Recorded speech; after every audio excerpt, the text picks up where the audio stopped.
بسم اللہ الرحمن الرحیم۔ آج کے درس میں ہم ان چیزوں کے بارے میں بتائیں گے، وہ چیزیں بیان کی جائیں گی آج کے درس میں کہ جن سے وضو ٹوٹ جاتا ہے۔ وہ ایسے کون سے عوارض ہیں، ایسی کون سی چیزیں ہیں کہ جن کے پائے جانے سے وضو ٹوٹتا ہے اور جن کے پائے جانے سے وضو نہیں ٹوٹتا۔ یعنی بعض چیزیں ایسی ہیں جو عام میں مشہور ہیں، بھئی یار یہ کر دیے تو وضو ٹوٹ جائے گا۔ مثال کے طور پہ اللہ تعالیٰ کسی کو ایسی عادت نہ ڈالے کہ آدمی سگریٹ پیتا ہے، یہ خود ہی انسان کی صحت کے لیے نقصان دہ ہے، تو بعض مشہور ہے کہ بھئی اس سے وضو ٹوٹ جاتا ہے۔ اس طرح اور بھی کئی چیزیں ایسی ہیں کہ جو مشہور ہیں عوام میں کہ اس سے وضو ٹوٹ جاتا ہے۔ تو آج کے درس میں ہم مختصراً یہ بیان کریں گے کن چیزوں سے وضو ٹوٹ جاتا ہے۔ آج درس نمبر 1 ہوگا۔ اس سے پہلے ہم نے وضو کے شرائط بیان کیے تھے کہ وضو کے لیے کیا شرائط ہیں اور کون سی شرط ہے جن کے پائے جانے سے وضو درست ہوگا، کون سی شرط ہے کہ جس کے پائے جانے سے وضو درست نہیں ہوگا۔ اسی طرح وضو کے فرائض ہم نے بیان کیے تھے، اس طرح دیگر مسائل بیان کیے تھے، وہ بھی آپ دیکھ سکتے ہیں۔ تو دیکھیں، وضو ٹوٹ جاتا ہے سبیلین سے، یعنی انسان کی چھوٹی شرمگاہ، بڑی شرمگاہ سے اگر کوئی چیز ایسی نکلے جو عادتاً نکلتی ہے، جو عام طور پہ نکلتی ہے، ان چیزوں کے نکلنے سے وضو ٹوٹ جاتا ہے۔ جیسے کہ انسان کی بڑی شرمگاہ چھوٹی شرمگاہ سے پیشاب نکل گیا، پخانہ نکل گیا، اسی طرح ہوا کا خارج ہو جانا، اور اسی طرح چھوٹی شرمگاہ، بڑی شرمگاہ، یہ چیزیں ایسی جو عادتاً ہیں۔ اسی طرح منی نکل جائے، مزی نکل جائے، ودی نکل جائے، یہ 3 قسم کے پانی ہوتے ہیں جو انسان کی چھوٹی شرمگاہ سے نکلتے ہیں۔ ان کے نکلنے سے وضو کیا ہو جاتا ہے جی؟ ٹوٹ جاتا ہے۔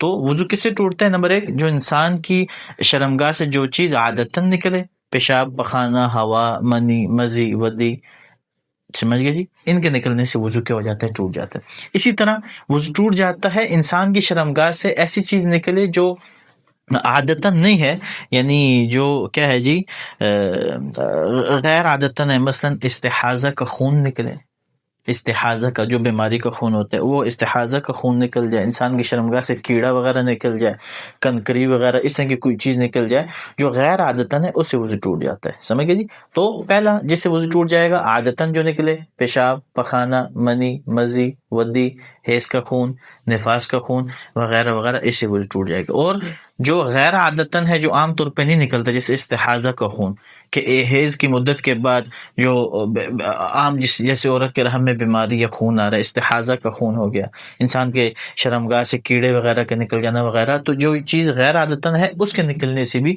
وضو ٹوٹ جاتا ہے۔ ہوا جو ہے جیسے نکلنا عادتاً، اس کے نکلنے سے وضو ٹوٹ جاتا ہے۔ دوسرا، انسان کے بدن کے کسی حصے سے، جیسے مثلاً وہاں سے کوئی نجاست نکلے اور بہہ جائے، انسان کے بدن کے کسی حصے سے نجاست نکلے اور وہ اپنی جگہ سے اس زخم سے بہہ جائے۔ جیسے مثال کے طور پہ کسی کے ہاتھ پہ، جیسے یہاں پہ دانا ہے کسی کو ہاتھ کے اوپر، اور اس دانے کے اندر پیپ ہے، پیپ نکل کے کیا ہو جائے جی؟ بہہ جائے۔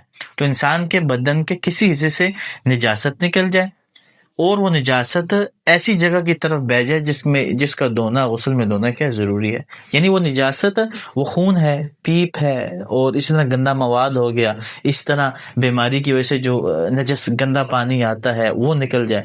تو انسان کے جسم کے اوپر کوئی زخم ہے اور وہ زخم ہے، اور وہاں سے خون، پیپ، یہ چیزیں نکل کے بہ جائیں، اس کے نکلنے سے بھی کیا ہو جاتا ہے جی؟ وضو ٹوٹ جاتا ہے۔ نمبر 3، وضو کس سے ٹوٹتا ہے؟ انسان کے منہ سے خون نکل آئے، انسان کے منہ سے خون نکل آئے، دانتوں سے خون نکل آئے، تو اس سے وضو ٹوٹ جاتا ہے۔ لیکن کب ٹوٹتا ہے یہ بھی ذہن میں رکھیں، اس سے وضو تب ٹوٹے گا کہ جب وہ خون تھوک کے اوپر غالب ہو، جب وہ خون تھوک سے زیادہ ہو، غالب ہو۔ غالب ہونے کا مطلب کیا ہے؟ کہ جو تھوک ہے وہ سرخی والا ہے، اب ظاہری بات ہے خون زیادہ ہے تو وضو کیا ہو جائے گا؟ ٹوٹ جائے گا۔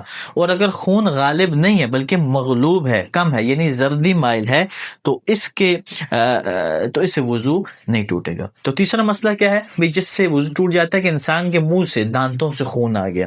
اب اس سے وضو ٹوٹتا ہے، لیکن کب ٹوٹتا ہے؟ وضو تب ٹوٹتا ہے منہ سے، دانتوں سے خون آ جائے کہ جب وہ خون جو ہے تھوک کے اوپر غالب ہو، تب جا کے وضو ٹوٹتا ہے۔ اگر وہ خون تھوک کے اوپر غالب نہیں ہے تو وضو نہیں ٹوٹے گا۔ اب کیسے پتہ چلے گا آیا غالب ہے؟ یعنی خون تھوک کے اوپر غالب ہے، جیسے مثلا جو انسان کی تھوک ہے وہ سرخی مائل ہے، سرخ ہے، تو ظاہر بات ہے خون غالب ہے، وضو ٹوٹ جائے گا۔ اور اگر خون مغلوب ہے، جیسے مثلا انسان کا جو تھوک ہے وہ زرد نما ہے تو اب اس سے وضو نہیں ٹوٹے گا، کیونکہ خون مغلوب ہے، تھوک آدھا ہے، اس لیے وضو وغیرہ نہیں ٹوٹے گا۔ تو آج یہی درس کے لیے اتنی کافی ہے۔ پھر اس کو سن لیں کہ انسان کی شرمگاہ سے کوئی چیز عادتاً نکلے یا غیر عادتاً نکلے، اس سے وضو ٹوٹ جائے گا۔ عادتاً جیسے پیشاب، پخانہ، منی، مزی، ودی، حیض کا خون، نفاس کا خون، یہ عادتاً ہے، وضو ٹوٹ جائے گا۔ اب اس میں یہ نہیں جی ہوا نکل جائے کہ تھوڑی سی ہوا نکلی جی وضو ٹوٹا، نہیں جو بات پوچھتے ہیں بھی تھوڑا سا ہوا ہے، نہیں بھائی جو چیز نکل جائے شرمگاہ سے وضو ٹوٹ جائے گا۔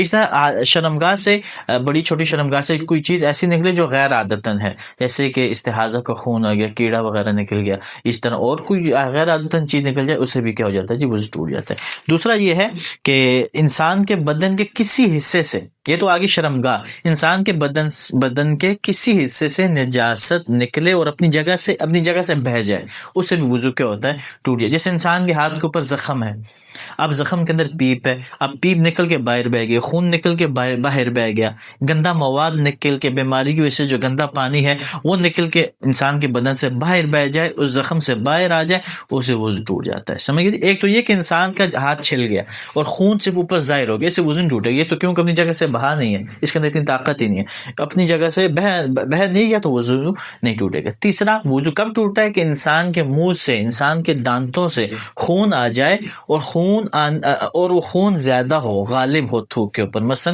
تھوک سرخ ہے وضو ٹوٹ جائے گا، اور اگر خون مغلوب ہے تو وضو نہیں ٹوٹے گا۔ کب پتہ چلے گا؟ یعنی تھوک زرد نما ہے تو اب اس صورت میں وضو نہیں ٹوٹے گا۔ یہ تھے وضو کے نواقض وضو۔ انشاءاللہ اس کے بعد اگلے درس میں ہم دیگر نواقض وضو کو بیان فرمائیں گے۔